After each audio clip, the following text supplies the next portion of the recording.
Tales. Welcome to another edition of Chatting With. Today I'm here with Rollo Tomassi. Okay. Yeah. Thanks for being here. Sure. Thanks for having me. Author of The Rational Male. Mm-hmm. What instigated it, getting into the community? Well, there's a few things. But it was in 2003 that my brother-in-law ended up committing suicide because he had been one of these guys who, what we call in the community, very blue pill, very, for lack of a better word, beta, and was one of these guys who did everything by the book, did everything the right way. And he got my wife's sister pregnant when he was like 19 or 20 years old, and everybody thought he was going to bail. They thought he was done, and he didn't. He came back and he did what everyone would have said is the right thing to do. And so he did. He married her. They had a kid. They had another kid after that, and the guy pretty much lived his life to facilitate his children and his wife and everything. And my sister-in-law, still very gorgeous woman, really kind of married out of his league, I would say. And by the time he was about 40 years old, the kids were about to be empty nesters. And she decided that she wanted to sort of trade him up for a millionaire that she was dating. And it was at that point that, you know, he's very kind of a stoic kind of guy. He wasn't really emotionally available, but you didn't really think that anything was wrong with him. And then in 2003, he decided to hang himself, and without any, fanfare, without any, really giving off any signs. Nobody really cared if he was okay or he wasn't okay. And so it was at that point that I kind of decided that I wanted to at least write something about this or have the conversations, because it wasn't so much the fact that he had committed suicide, but all of the things that happened in the wake of it, and how people dealt with it, and how she dealt with it, and how people who had no idea who these two people were, if I was trying to talk to a friend at work or whoever, it was interesting to see how women would take her side, and men would just sort of shake their heads, or they'd say it's either his fault or that's a damn shame kind of thing. And it was at that point that I wanted to dig in deeper to intersexual dynamics, and I wanted to understand like what it was guys were going through, because he was one of two guys that I knew who killed themselves because they were breaking up with their girlfriends, or they were what we call one-itis. They believed in what we call the soulmate myth, and I'm sure you probably read that part in my book. And what the soulmate myth is it tells men and women, but now mostly men, that there's only one person for them. It's like the scarcity mentality. There's only one person out there in the great beyond that is your perfect fit. And a lot of guys most guys are blue pill, most guys are betas, and they believe this. And it's a scarcity mentality. And as a result, when they're told, or when they start saying things like, I can't live without her, I can't live without her, sometimes they literally mean, I can't live without her. And so I think we see a lot of that today. Whenever I see like a story about, a murder-suicide, or a guy who offed himself or something, it's what we call zeroed out. The guys get to the point where they have built up this life and built up a, just sort of their lifestyle and their life around their wife, or around their family. And in just the way things are today, when that rug is pulled out from under them, they have two choices. They can either rebuild their lives, or they can kill themselves, or they can just completely erase themselves. And most guys don't know what to do at that point, because their soul, we talk about how women are sold a bill of goods, and how they can have everything, but I think we sell men a bill of goods as well. And in that, it's that if you're a good guy and you do these things and you follow the old social contract, you get a job, you get a wife, you get your kids, that is the source of meaning, or that is the source of happiness or fulfillment, whatever, esoteric word you want to throw out there. But when that's taken away from them and they don't know what to do with themselves, that's when guys end up, either going to like prescription drugs, or, like opioids or something. Or if you look at the suicide rates for men between the ages of 45 and about 60 or 65, that is the highest incidence of suicide. That's a demographic for the highest incidence of suicide, because these are the guys who get to that point and suddenly everything that they believed was going to be fulfilling or was going to be what they're supposed to do, doing the right thing. Once that's gone, they don't know what to do with themselves. And so for a lot of guys, if they don't know how to deal with rejection, they built up an entire life around this. A lot of guys, a lot of young guys that I talk with, they share the same problem. And it is that they get with a girl in their earlier years, in their formative years, like maybe their sophomore or their senior year of high school. And they want to do everything they can possibly do to maintain that relationship with the one girl who's their one-itis, right? Their one soulmate. And they do everything they can possibly do to maintain that relationship, up to and including changing the decisions that they had for themselves about their own ambitions, about the things that they wanted to do.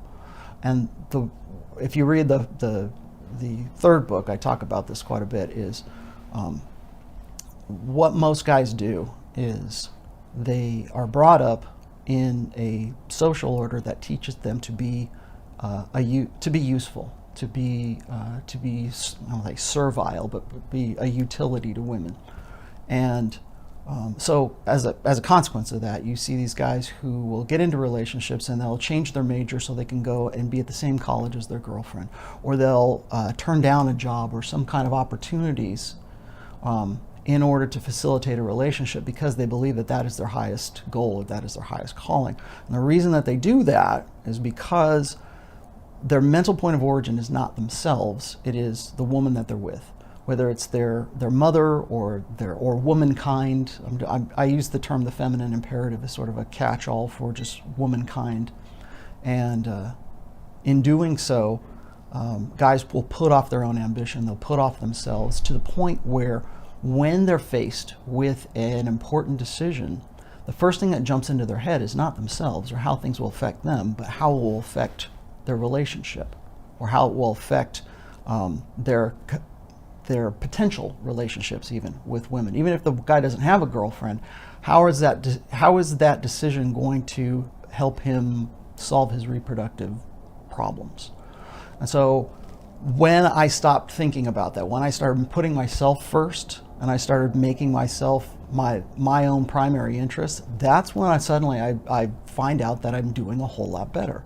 When I'm not thinking about women, when I'm not thinking about how will this affect, I want to do what I want to do, and this is how I think I can be successful, and this is how I think I can be the best version of myself. And that's when I came to the conclusion that women should only ever be a complement to a man's life and never the focus of it. Because once a woman women don't even want you to be the focus of their lives.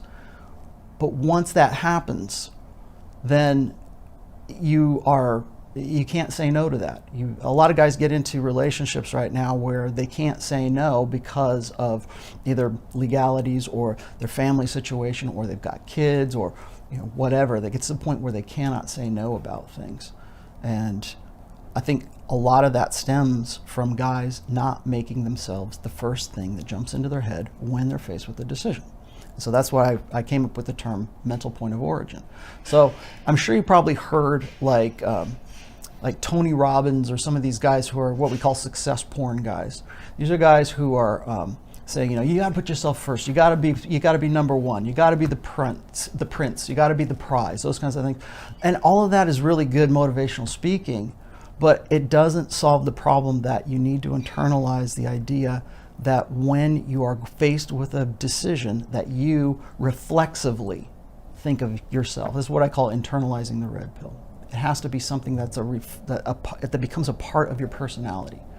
And I don't think a lot of guys really understand that, because I think it's easier to say, well, you mean just be an asshole, right? Because we talk about this all the time, is that like chicks dig jerks, right? Chicks dig guys who are full of themselves, or they're self-important, or they're arrogant, or whatever, and women respond to that, and they do. But why do they respond to that? That's what I wanted to know. You want to know why I got all into this? It was because I wasn't satisfied with just chicks dig jerks. I want to know why chicks dig jerks. I want to know what the mechanics are. It's not enough that the car runs. I got to open up the hood and find out how the car, what does the engine look like? How do I rebuild the engine, kind of thing. So, all right, so is it all scientific? I feel like anything to do with love is bullshit to you. No. It's funny you should say that, because I'm working on a fourth book right now about religion, and how religion fits into sort of what we call red pill awareness. And so is love bullshit? Well, this is a good question, because I've written so much about love, because obviously you don't get into doing this kind of stuff without talking about that.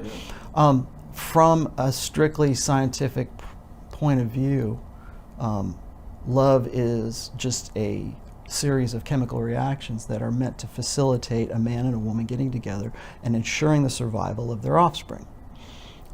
Because human beings have big heads. Why is that? Okay, well, because we have such intelligence, and because we have such big heads, it requires women to be, I don't know if we want to get into that, but it requires women to be the weaker sex, so that we can nurture those children with the big heads to be to survive into the next generation, because human beings rely on their intelligence. So, but if you look at, like, say, a baby human, and you look at like a baby horse, like a pony, that horse can run and be self-sufficient inside of like a day, right? It can be because that horse is what it is. There's a lot of other animals like that too, where you've got to put more energy and effort into the survival of your offspring. Well, for human beings, that requires a long time. I mean, think how long it takes for a child to reach self-sufficiency.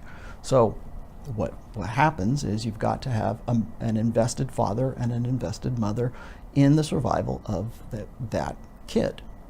And so, well, what would facilitate that? Well, we've got to have men who are willing to protect the women, because women can't protect themselves when they have a child, when they have that offspring. They're weaker. They're not as, physically not as strong. That's not to say that they're dumb or they're bad or inferior. I'm not saying that women are inferior. I'm just saying that from an evolutionary perspective, women have always been the weaker sex, and they've needed men to be the one that protects them, the one that ensures their survival. And so how do you do that? Well, you've got to have some sort of physical, chemical, mechanical means to keep the man invested in the woman, and keep the woman invested in the man, so that we can have those children go on to at least self-sufficiency. From a strictly mechanical point of view, love facilitates survival for human beings. And I've also said this, a lot of people will say, well, Rollo, he doesn't care about love, or he doesn't care about this, or whatever. I've always said that men and women are better together than we are apart. And I think that if it's not, it should be a red pill tenet that we find ways to get back to that complementary nature between men and women. If you go and you look at even from a physical standpoint, if you look at the brain scans of men and you look at the brain scans of women, men and women are different. Okay, physically we're different, chemically we're different, psychologically we're different. I think that's one of the biggest crimes that's been perpetrated on, this generation, and really since the sexual revolution, is that men and women are the same, that we're blank slate equals.